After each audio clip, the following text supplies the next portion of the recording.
সবাই যায় 300 পিঠে হাঁসের মাংস খেতে, ভাইরাল হাঁসের মাংস।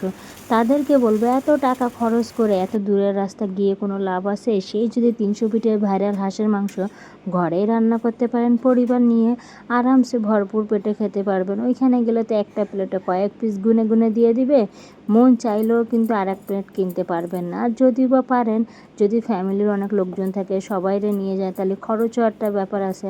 তাই চলুন আজকে আপনাদের সাথে একটা শেয়ার করি 300 পিঠের ভাইরাল হাঁসের মাংস। চাইলে আপনি যে পরিমাণ খরচ করবেন সেই পরিমাণটা হাঁস কিনে বাসার সবাই পরিবার মিলে শান্তিপূর্ণভাবে খেতে পারবেন। হ্যালো এভরিওয়ান, আসসালামু আলাইকুম। চলে আসলাম শান্তা সুলতানা থেকে নতুন একটা ভিডিও নিয়ে। আলহামদুলিল্লাহ মোটামুটি বেশ ভালো আছি। আপনারা কেমন আছেন অবশ্যই কিন্তু জানাতে ভুলবেন না। যে যেখান থেকে আমার ভিডিওটা দেখতেছেন অবশ্যই বলবো চ্যানেলটাকে নতুন হলে সাবস্ক্রাইব করে দেখবেন।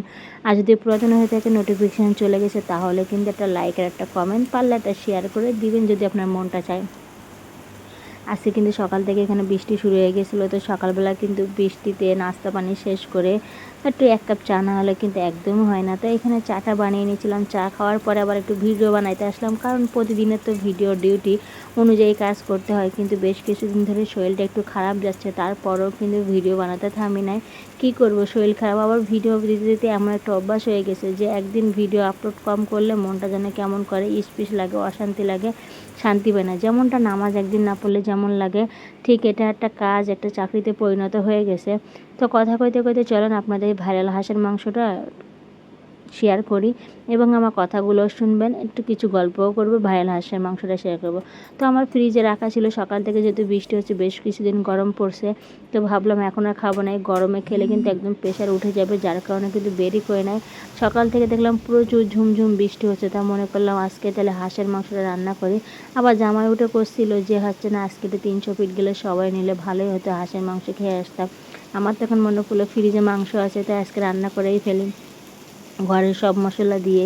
জামাই বলতেছিল ঘরের মশলা দিয়ে আর ওইখানকার টেস্ট কিন্তু একই হয় না, শান্তা একটু কেমন কেমন লাগে। তো আমি কেমন কেমন লাগে না, আমি আজকে তোমার সম্পূর্ণ ঘরের মশলা দিয়ে 300 ফিটের থেকেও যদি তোমার মজা না লাগে তাহলে তুমি আমারে বলো। তো যেই কথা সেই কাজ, আমি কিন্তু এখানে একটু পেঁয়াজটা বেশি করে নিয়ে একটু ব্রেস্তা টাইপ করে নিলাম লাল লাল, তারপর কিন্তু আদা রসুন বাটা দিয়ে দিলাম, তারপর মরিচের গুঁড়া, ধনিয়া গুঁড়া, জিরা গুঁড়া, গরম মশলার গুঁড়া, বাস আর লবণ এইটুকু দিয়ে দিলাম। আর কিন্তু আমি এক্সট্রা কোনো মশলা দিই না, আমার মশলা আমি কিন্তু দেখিয়ে দিয়েছি।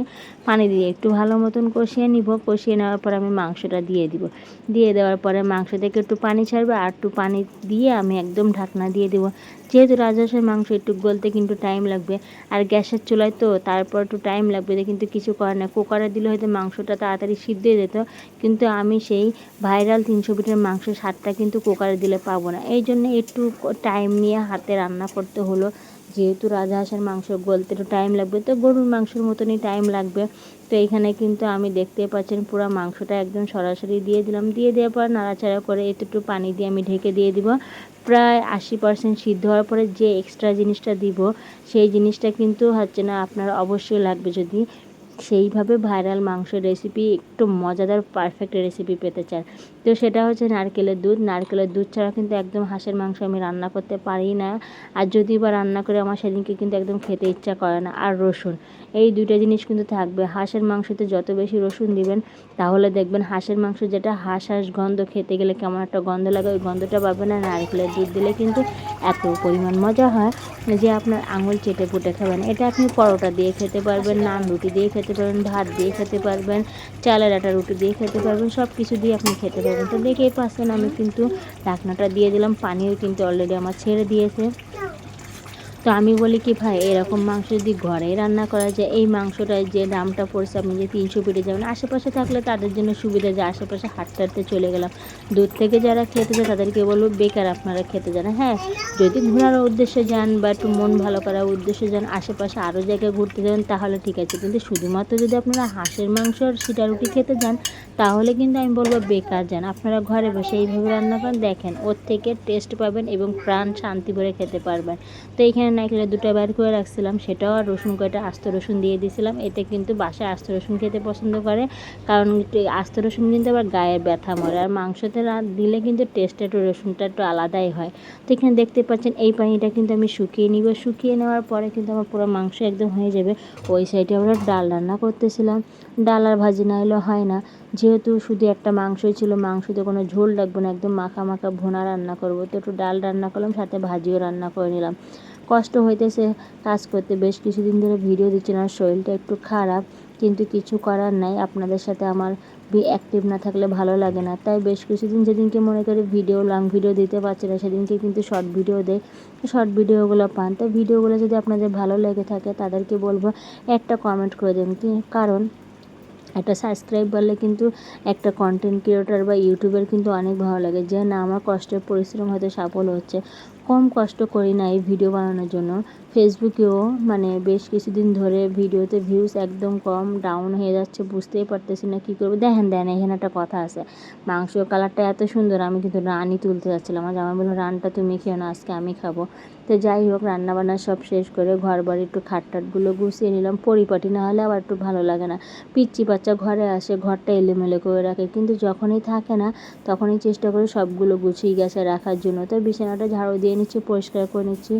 আর একটু কাজ কাম থাকেই, একটু বাসায় কিন্তু মেহমান থাকে, দুদিন অন্তর অন্তর মেহমান। আমাদের এখানে যদি কোনো প্রোগ্রাম হয়, তো বাসায় আমার মেহমান কিন্তু ভরাই থাকে। তো কী করবো, এমনিই কিন্তু কাজ করে জীবন চালাচ্ছে, আর জীবনের সুখ দুঃখ নিয়েই কিন্তু জীবন, ভালোই লাগে না। আর ভিডিও না বানালে একদম কিন্তু ঘুমই আসে না, যেদিনকে ভিডিও না বানিয়ে ঘুমায় সেদিনকে সকালবেলা অনেকটা প্যারা হয়ে যায়, যে কেন করলাম না, ভিডিও এডিট করার টাইম পায় না। যাই হোক, সম্পূর্ণ ভিডিওর সাথে যখন আপনারা এই পর্যন্ত ছিলেন, তখন বাকিটাও থাকবেন। আর ভাইরাল মাংসটা খাওয়াটা ভিডিওটার করি না, আপনার ভাই বলতেছিল রান্নার ভিডিও তো করছে, আবার খাওয়ার ভিডিওটা করবো, যার কারণে অনেক সময় ভিডিও একটু কিছু জায়গায় মেনটেন করে আর শ্বশুরবাড়ির সব ভিডিও কিন্তু করাও যায় না, অনেকের মাইন্ড কিন্তু এক থাকে না, সবাই সব মাইন্ডে নেয় না, যার কারণে কিন্তু অনেক ভিডিওগুলো আমি ইগনোর করি। সারাদিনে ঘরে অনেক কাজ থাকা সত্ত্বেও করি না। যেমন এখানে কিন্তু সন্ধ্যার দিকে একটু কাপড় কেটে নিচ্ছিলাম, একটু জামা বানাবো, মেশিনের কাছেও টুকটাক পারি, সব অভিজ্ঞতা আল্লাহ দিলে মাশাল্লাহ আছে। আল্লাহ হাফেজ, সবাই ভালো থাকবেন। আর যে আমার ভিডিওটা ভালো লাগলে অবশ্যই লাইক কমেন্ট শেয়ার করবেন। আর কেমন লাগছে ভিডিওটার, এইভাবে ভাবিরে বা বাসায় যে রান্না করে তাকেই বলবেন এইভাবে রান্না করতে, 300 বিটের স্বাদ অবশ্যই পাবেন, গ্যারান্টি দিয়ে বললাম। তো সবাই আল্লাহ হাফেজ, ভালো থাকবেন। টিপসটা কাজে লাগলে জানাবেন।